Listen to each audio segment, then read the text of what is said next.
ازيكم حبايبي؟ عاملين ايه؟ النهارده نعمل مع بعض طريقه جلاش باللحمه المفروم بطريقه سهله وبسيطه جدا. هتبقى عامله معاكي زي الفطيره الشرقي اللي بتشتريها من بره، بس طبعا بتشتريها من بره بتمن غالي. لا، احنا نعملها في البيت تفاصيل بسيطه وهتطلع تحفه معاكي. انا هنا معصجه لحمه مفرومه، طبعا عاملاها عادي زي ما انتم شفتوها معايا قبل كده. ممكن تعمليها بسجق، ممكن تعمليها ببانيه، بستريبس، باللي يريحك.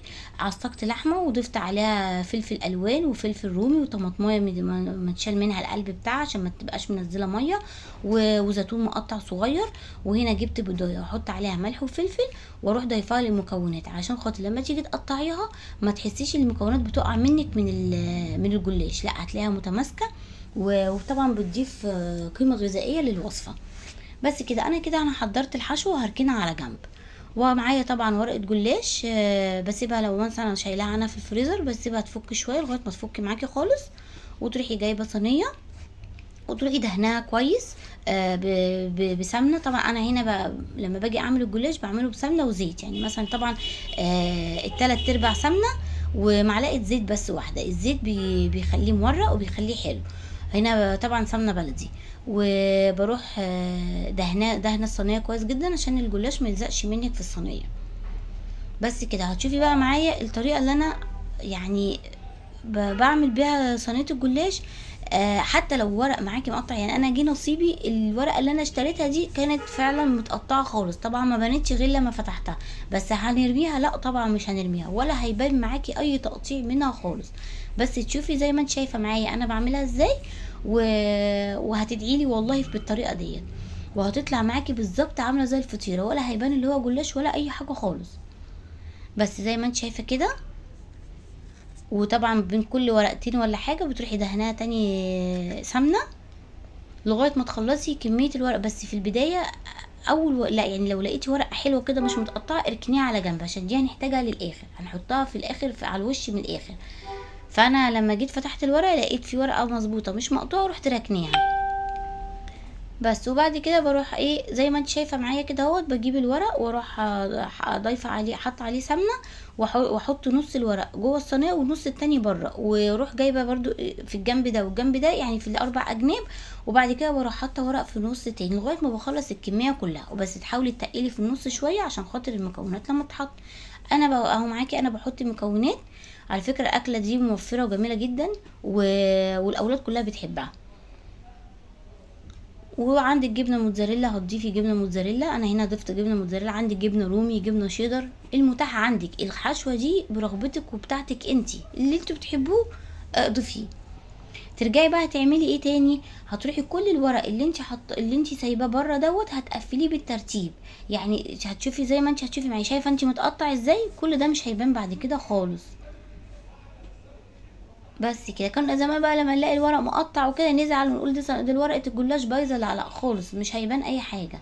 وطبعا بقى هنا بقى ايه، بين كل ورقه ورقه كل ما تقفلي ورقه تروحي ايه دهنها بماده بالسمنه تاني. زي ما انت شايفه معايا كده اهوت. تروحي دهنه تاني بسمنه عشان تطلع معاكي مورقه، ما تطلعش معجنه منك لغايه ما تخلصي الصينيه كلها. انا حبيت اوريكم الخطوه دي كلها، ما قصيتش منها اي حاجه، عشان فعلا الخطوه دي بتبقى محتاجه ان الواحد يركز فيها بس شويه عشان الصينيه تطلع مظبوطه معاكي. بس كده اهوت. وتروحي دهنه كويس سمنه تاني، وتروحي جايبه الورقه الاولانيه اللي انت كنت راكناها على جنب عشان ما يبانش اي تقطيع من فوق خالص زي ما انت شايفه كده. بصي تروحي فرداها كده اهوت، ظبطوها. حتى الورقه دي والله كانت مقطوعه كمان، بس ولا يهمك ولا هيبان اي حاجه خالص. وهتشوفي معايا في الاخر. والورقه الاخيره دي ما تدهنيهاش بقى غير لما قطعي الاول بعد كده دهنيها، عشان لو دهنتيها وقطعتيها هتكرمش منك. تروحي مقطعاها بقى زي ما انت عايزه، مربعات زي ما انا عاملاها كده اهوت، مثلثات، اللي يريحك. وتروحي دهناها سمنه تاني.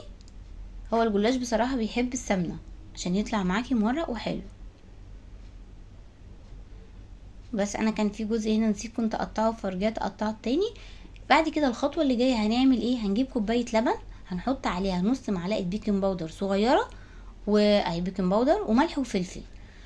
البيكنج باودر مهم جدا لما تضيفيه على اللبن وتضيفي عليه تضيفيه على الجلاش، هيخلي لك الجلاش مورق وجميل ومش مش معجن خالص، هيبقى جميل جدا معاكي. هتضيفي كميه اللبن دي، هي حوالي كوبايه لبن كبيره، وهتسيبيها تتشرب لمده نص ساعه لغايه ما تسخني الفرن. بعد كده لما تسخني الفرن هتدخليها، وطبعا تتابعي فرنك حسب ايه درجه الحراره. وزي ما انت شايفه معايا هوريها لك من فوق ومن تحت مستويه ازاي، ما شاء الله اللهم بارك. بصي استوت من زي ما هتشوفي معايا، شوفي عامله ازاي من تحت. ما انت اول ما تلاقيها، لو لقيتيها خلاص احمرت من الجناب ومن فوق ما احمرتش قوي، لا افتحي عليها الشوايه وتابعيها كويس، وهتطلع معاكي زي كده بالظبط. والله فطيره شرقي احلى من الفطير الشرقي اللي من بره بكتير جدا كمان. بألف هنا يا حبايب قلبي، وهوريها لك من جوه هتبقى عامله ازاي. اوقات لما كنا نيجي مثلا نقطع الجلاش او كده، تحسي ان المكونات من جوه بتقع منه، لا البيضه اللي احنا ضفناها مش هتخلي المكونات تبقى سايبه منك وتقع، لا بالعكس هتبقى متماسكه، والبيضه هتضيف طعم حلو كمان للجلاش. زي ما انت شايفه كده، هي كانت لسه طالعه معايا اصلا، كانت سخنه جدا وانا ما كنتش عارفه حتى افتحها. بس وبكده اكلتنا خلصت النهارده، وبألف هنا حبايبي. ولو وصلتوا معايا لاخر الفيديو ما تنسوش اللايك والشير عشان يوصلكم مني كل جديد. ولو اول مره تابعوني اشتركوا في القناه وفعلوا الجرس عشان يوصلكم كل جديد. باي باي يا حبايب قلبي.